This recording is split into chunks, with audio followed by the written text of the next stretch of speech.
Chunya odendo Nyasaye kendo chunya ogone Nyasaye maduong' maratego erokamano mokela Lerno TV ka. Kinde machal kod ma adwaro mondo awach wach moro maler omiya. To kapok awuoyo, pok asomo muma, to yiena mondo walem kodi nikech muma wacho ni waket gik moko duto ma watimo e lwet Ruoth Nyasaye komiwa yo makare mowinjo walo. Kuom mano adwa na yal, to kapok ayalo taketo ne Nyasaye. Wamiyo nyingi duong' Wuoro Maler. Nyasaye marambi, Nyasaye man gi teko. An man kan an giri mar tich. Asebiro mondo kora ti Nyasaye. Injili madwa yalo ni ok mara, ni wuoyo koda mikona ni ati tijini ka gima tiyo ni ok en tichna. Ruoth era asebiro mondo atini.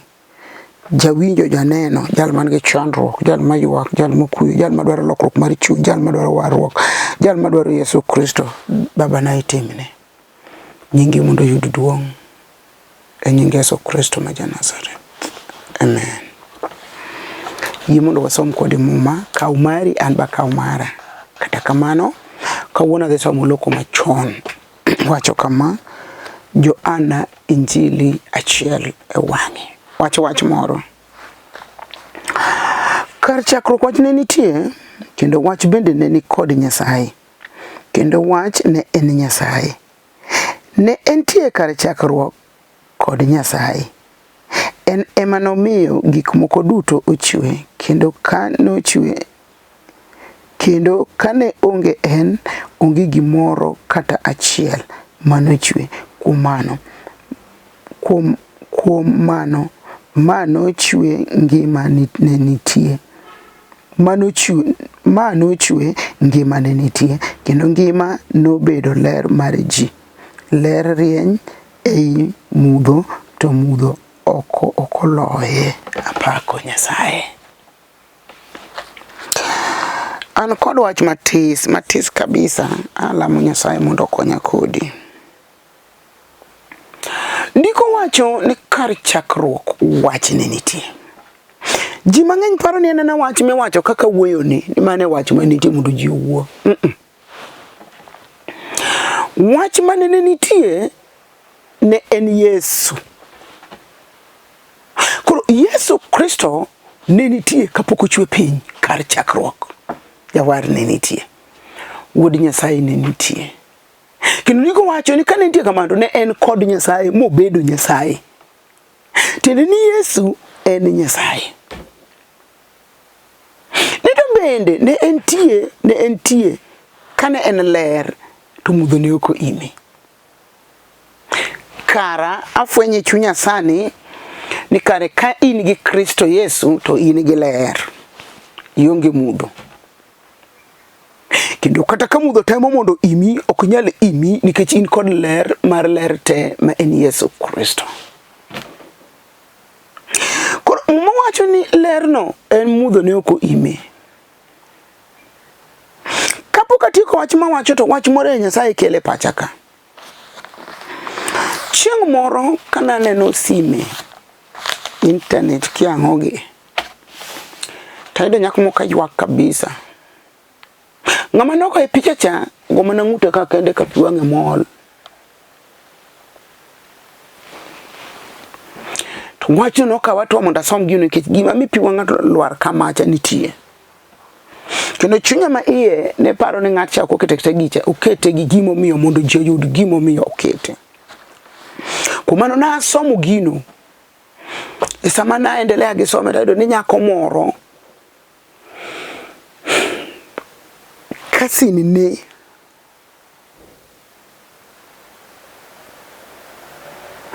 nodhi mo omedala mondo bi okonye rito nyathi.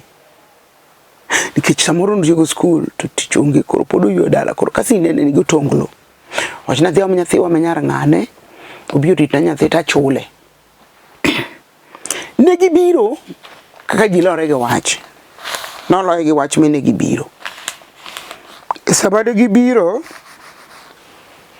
nochako rito nyathi maber kabisa. E piny Nairobi ka. To kinde no dhi nyathino chako wuoth. Koro nyako ni kaka jatich mar ot, ni ot shughuli ka gitije mag ot, to wuoche ne opato ne we dhot oko. Adieri nitie sama ng'ato nyalo tiyo mapache wil gi nyathi manuri to nikech tich ng'eny. Nyathino wuok oko mochako kwanyo pat mar jatich. To keto dhoge kaka nyithindo matindo, gima ng'eyo kuom nyathi matin mano gima aseng'eyo maler kabisa. Nyathi matin en gimoro morodho no go keto dhoge gimoro amora. Akia kaka paro mar nyathi chalo ni en koyudo gimoro to mago mana chiemo akia. To nyathini nokawo pato moketo dhoge kama. Wuoche jatich gi. To ka min gi opiro, aparo ni seche mag odhiambo yudo ka min gi atich. To yudo ka nyathini oketo pate dhoge to jatich ni ot tiyo. Oko pata sacha en gino no so itinda par ni wuoche pato ma en achiel. To ma nyathini gini to ting'o nyathi to dhi ot gi mirima. To yudo kaka sine cha tiyo tije manowene mondo ti. To penje ni biro ka mondo timang'. Wach ma wacho ni mondo yawi pachi ni be Nyasaye okonye kodi mondo wach ni yaw pachi. Upenje ni biro ka mondo timang'. Doni biro mondo titi nyathina. Ang'o mikawo wuoche ni miyo nyathina mondo cham. Idwa nego na nyathi. To nyako ni okoweyo moduoko mondo wach ni atiyo kama okoduoko to kwanyo mana oluth kuon. Okoko nyako ni kabisa gimirima. To choko gige nyako ni nyuma ne gunia. To wito oko. Sati ngina deka 4 otieno. Kosewito to kono dhi kuma dhiye. Nyako pindho ma nyako ni be kosewito gige oko to dhiro oko to loro dhode. Adoni pachi chiem. En omo nyako ni dala. Nyathi ka wuotho en uncontrolled, yani okinyal control. Yani okinyal chike. Nyathi ka wuotho, nyathi mamol gi nyathi ma wuotho rito tek. Ana senyola ng'eyo wachno. Nyathi bora no sechako mol, to sechako wuotho, tich ne tek marach, kanyo be mo wang'e mong'ol. To riembe gotieno no mowito gige oko molor ne dhot. Apako Yesu Kristo ma en ler, ma mudho ok nyal ime. To nyathi ma nyako ni aparo ok ang'e kaka no chopo town, aparo no wuotho gi tiende. Kata koro ne en gi pesa ni moro man nyidho mtoka mondo dhi town akia. Gima ng'eyo no chopo town to chung kama mtokni madhi thurgi itie to chako ywak. To en kende gi gunde cha. To ng'at moro biro kariembo mtoka to nene ko ywak. To go break tiende. To luonge ni biane to luor kaka joma nyiro luoro mtoka gotieno kata mana ng'adi chuo luoro mtoka gotieno nikech kian en mtoka manade. Gimo dhi timo ni bende kia. To luongi. Wach ni wuondri ni ne magini ne timore ni. Adwaro ng'at manena sani wuondri ni wach ma wacho ni mo timore ni indi tim nang'o. To nyathi ma nyako ni nikech chandruok oyua chir koni after all adhi kata kodhi niga gima datimo onge piny otieno to wani town Nairobi. Mama chabo seriemba. To dhi ir ng'ani to ng'ano pene yuaga ng'o. To kone ni kasini na ochako ndiko ne statement kaka ndiko nino. To koro kata kaka dhi dala. Apimo ne kaka nodwa pimo neno. Ng'ano nyise doja ne mtoka ka. To luor. Luoro nyalo tami yudo gima Nyasaye chano mbele ni maber mondo yudi. Luoro no tama idho ndege kadhi lemo ne ng'ato Kisumo. Kawacho ni ere kaka nyalo ora pes ndege to kiaya. Maga jent mag jochiende mag jodevo jogi dodhi tieka. Luoro no tama idho ndege kadhi Kisumo. Koro luoro ma idho mitoka. Badala ni idho ndege gidaka pradek ang'wen gabich asechopo Kisumu atamora. Koro kata ka intie kama intie no chunje mag luoro wabiro kwero sani mondo wewa wachope gi Nyasaye.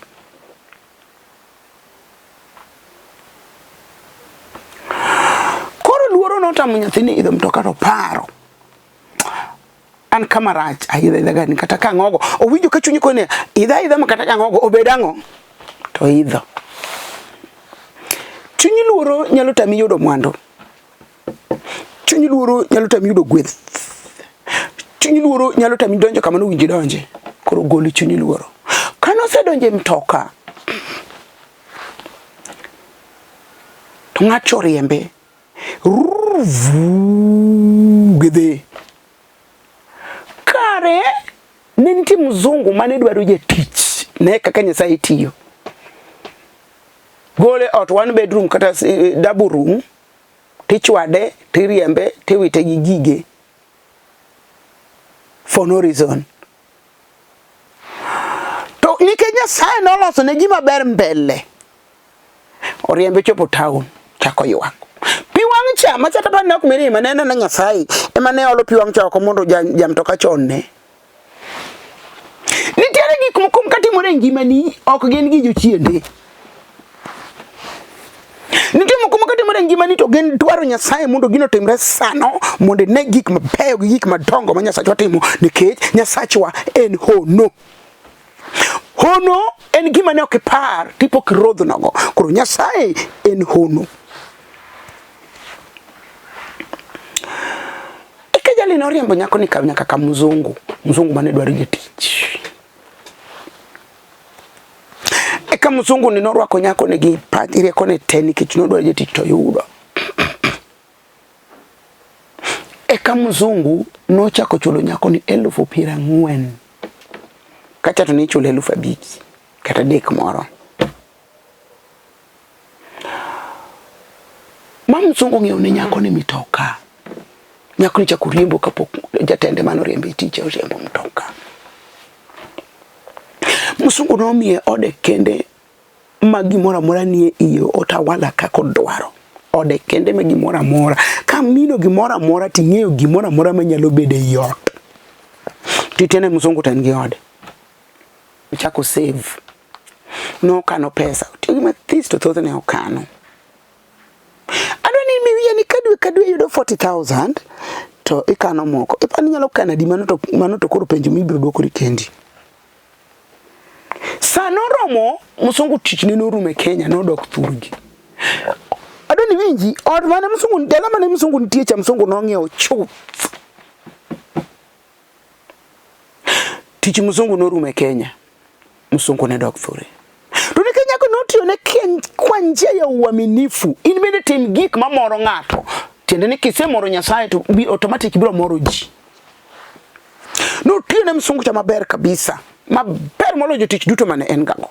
Mapok no neno maber michunyi mzungu no rwake. Sami tiyo ne Nyasaye tine ka chunyi ler mondo Nyasaye rwaki. To ka mzungu ne dhi to wacho ne odni gi geche gi te gi gimoro amora me iye gi dala ni te makoro mari.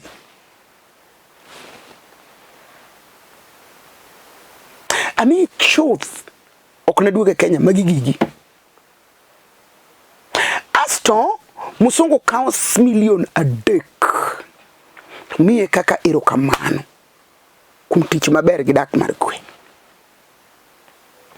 E sama mzungu no miye milion 3 adoni winj kuma nyako ni ai kuma no chwade goluth kuon moro yembe ge gunia tinu sa 3-4.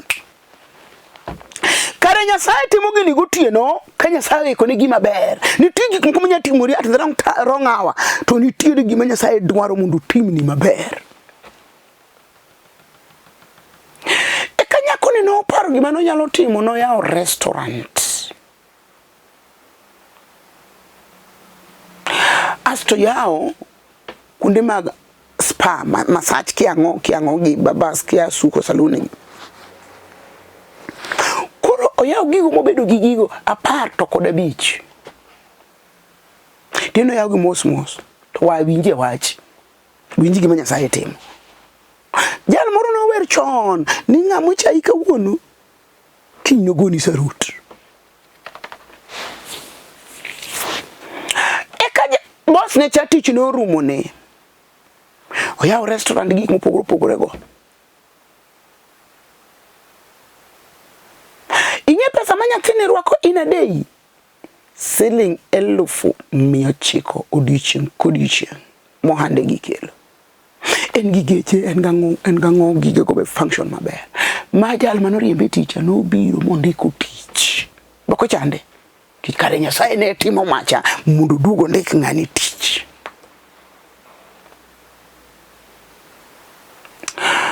Koro jal chutiyo ne to chulo. Wach matemo wacho. Nitiere gimoro manyalo timi kata sama kora yalo sare ni nitie gima timi ikia dwaro mar Nyasaye. Nitie ng'ama yanyi ikia dwaro mar Nyasaye. Nitie ng'ama chai ikia dwaro mar Nyasaye. Nitie ng'ama be kunini ka ng'ato ikia dwaro mar Nyasaye. Nitie jomo yanyi ni dhier ikia dwaro mar Nyasaye. Gima timore ni no otimore ni mondo nying Nyasaye yud duong', mondo duong' mar Nyasaye onenre ratiro ka ruoth locho ni. Mumama somo wacho ne entie kar chakruok kod Nyasaye. Tini gimoro amora nitie Nyasaye nigi, yani gimoro amora mikale Nyasaye nitie kanyo. Kako chakore Nyasaye nitie kanyo. Kako timore Nyasaye nitie kanyo. Kinde moko na alama Nyasaye wacho moro ka winjo wach moro marach. Tawacho Nyasaye wach mawinjo ne mavuma ne, wach mawinjo gita ne ma ok kaka ne wuoyo kodi. An mano gima ne ok winjori kodi Nyasaye, mawinjo ni ne ok wacho kodi. Koro nitiere gik moko matimore ni mikia kuma gi ae kare gin dwaro Nyasaye. Manyako chaka wuono meyo kachware. Muma wacho ni ne entie kar chakruok gi kod Nyasaye, en ema nomiyo gik moko duto ochue. Adwa ni ing'e ni ngimani ni e lwet Yesu Kristo sani. Chandruogi ni e lwet Yesu Kristo sani. Pi wang'i mosechwer, mogorore, motuo rachar, ma wang'i okuot, ma wang'i lokore makwar because of ywak. Nyit Yesu Kristo ma en Nyasaye nie iye kanyo. Ondike Muma mar fweny ni ywak kata nduru ok nochako bedie kendo, nikech abiro yweyo pi wang'i. Koro Nyasachwa nigi teko mar yweyo pi wang'wa gi kitamba mayom marachar mar pamba. Muma wacho ni en entiteni e gimoro amora matimi jawar nitie. Katuoro modendi jawar nitie. Bro goli ondike Muma Zaburi. Ne kane gine chandruok to ne giluonga. Mina winjogi. Mina lor. Madak kodgi chandruok gino. Mina wuothe chandruok. Mina golo gi chandruok gino. Mina medo giru mar ndalo. Teneni e gimoro amora matimowa Nyasaye ni iye. Kata ng'ate mayanyi Nyasaye ni kanyo. Remember, ni nyako cha noyany mochwade guluth kuon mowit gige oko molor ne dhoot. Kumbe Nyasaye ne timo macha mondo timre kamano. An kama ma wadhiero romo idwa gerne ot onge. Wanithina par gi wiye ne onge ka wathindo ne onge ka wacho ni ne onge to ne onge. Iwinjo gimiluongo ni onge ne onge. To na lamo na donje lamo kabisa nikech wach no ne rachna. Na lamo. To Nyasaye kona na bro duoki. Chieng' mane Nyasaye dwa duoka ne anitwe. Ta nyathiwa machuoge moyuda jali. Mosi motor. Otero hospital mochier. To bang' chier ne Nyasaye ochako yawo map piny od mama. Eti gik moko makatimi to Nyasaye dwa notimre mondo nyinge oyud duong' kanyo. Mama na nyahiko. Tahiko mama na e od permanent. Ma embe ne oko par. Pache tie kata ko elo wang'e te to ko par ni no nyalo ninde od permanent nikech dhier mano nyono piny to lamo Nyasaye nomiyo ka lamo Nyasaye to ruoth okelo accident to through accident Nyasaye ochako gedo. Nitiere gik makatimi to timi mondo nyinge je ovuting malo. Timi mondo nyinge Nyasaye oyud duong'. mondo ji ong'e Nyasaye maningo.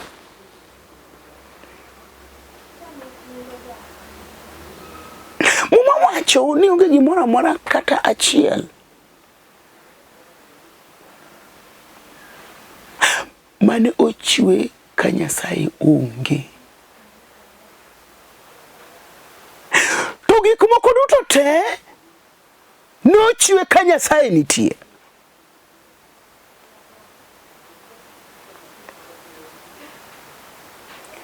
Adwaro mondo wachni ni nyaka sama wuoyo kodi ni nitiere wach monyono kodi piny.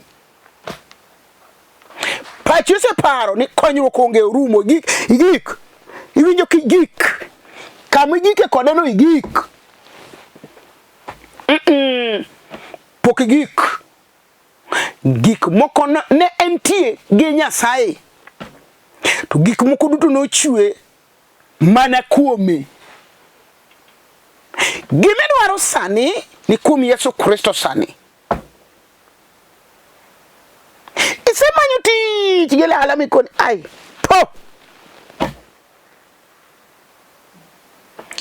Kawuono Yesu Kristo nitie gi Nyasaye. Magik moko te nobet mana ka Yesu nitie. Koro chandruogi no Yesu nie iye kanyo, kidwaro mondo bede iye kanyo, to ruodho biro bede iye kanyo, to ruodho biro dak e chandruogno, to biro neni chandruogno, to biro goli chandruogno nikech mane tich ne.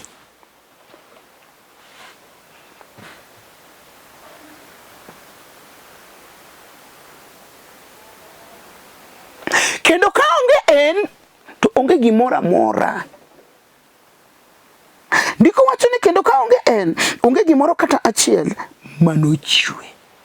Koro bende nyisi ni ka Yesu onge, Kristo mawuod Nyasaye, Alfa kod Omega,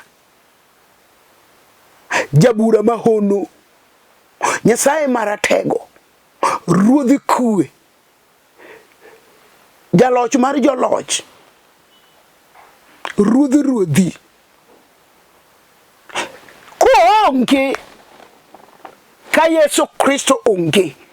Awacho ni adiera ni katimeo sani tok ni songe. To ka Yesu nie iye, to gwaga kodi atwa, oidho kodi step by step. Odhi kodi step by step. Nikech en gi gik moko duto te. Kapok walamo Nyasaye kodi, to an ka mondo mi kifungu ma en teko mar musalaba Kalvari. An ka mondo arwakni teko mar nying moloyo nying duto. An ka mondo achiwi e lwet jaloyo Yesu Kristo ma ruodhi kwe. An ka mondo aketi e lwet Nyasaye maratego. Mondike mama Jeremia ni ne gin gi jawar maratego. An ka mondo chandruogi no achiw ne Yesu Kristo musip Lazaro ja Bethania, jal mano mako remo e ich mani chwiri ga 12, jal mano ya wang Batimeo makatimeo moneno, jal mano chungo puth e dho hekalu, jal man gi teko te mar timo onigira nyisi. Mano Yesu meja. Jal mano chiera an idier joma tho. Jal mano chango iya ka jachieno ot iya makore chwich. Apenji mari no mane madetam Kristo Yesu Rabi Emanueli Osana Mesia ang'o madetame. Nobiro ir joge to joge ne ok orwake. Mano wesa 11. To duto manorwake nomiyo teko mondo gibed nyithinde Nyasaye e jogo moyie kuom nyinge. Koro Yesu sebiro gi teko mang'eny, kiyie to biro mi bed nyathi Nyasaye. Tenia sami sebedo nyathi Nyasaye to jokolosai wacho ni ka wan kuom Kristo to wan gi gik moko duto te, nyaka mago ma piny ni ok ne. Ka wan kuom Yesu Kristo to wan go duto te. Kawan kuom Kristo Yesu to wan kawan kuom Yesu Kristo. Ndiko wacho ni nobiro ir joge to gige ne ok orwake, to mano rwake notimo bedo nyithind Nyasaye. Be winjo kidwa ni mondo Yesu timni hono. Be winjo kidwaro mondo Yesu ni onyisre ni en Yesu e ngimani, e dalani, e chandruogi, e ywakni, e kuyoni, e dhierni, e chiedh nadeni. Be idwaro Yesu Kristo tinendeni kuom wach matek mochung' e nyimino mondo Yesu Kristo ogole, owite, opudhe, ochode, ong'ade. Nikech Kristo nigi teko mar timo gimoro amora. Be idwaro mondo Kristo timni gimoro sani. Wawuoyo gi dhakoni, dhako ma piny odianyo, ma piny ochamo. Dhako ma nyuolo ringo we kende ni. Dhako ma onge kue, man gi kuyo, man gi ywagruok, mok nyier kama ji nyiere ni. Wawuoyo gi dala mokethore, rangachi, ma piny oronde ji. Ma nyithindo baya, nyithindo kwala, nyithindo mera ni. Wawuoyo gi dichuo moro, ma dala ne okwamo, ane ka sani, mondo wuogi ng'ato ma chandruok oromo, kuom nying Yesu Kristo mantie kod teko. To nying Yesu Kristo biro yudo duong' ka Yesu Kristo osetimo ono e ngimani. Yiena mondo walem kodi sani. Wapuoyi, wapaki, wadhiali, wadendi, wating'o nyingi malo ratego. Wan ka nikech wafwenyo ni kare Yesu ne nitie e chakruok mag gik moko, nyaka machando wagi Yesu nitie. Ka wayie kuom Yesu Kristo to jawar biro timo.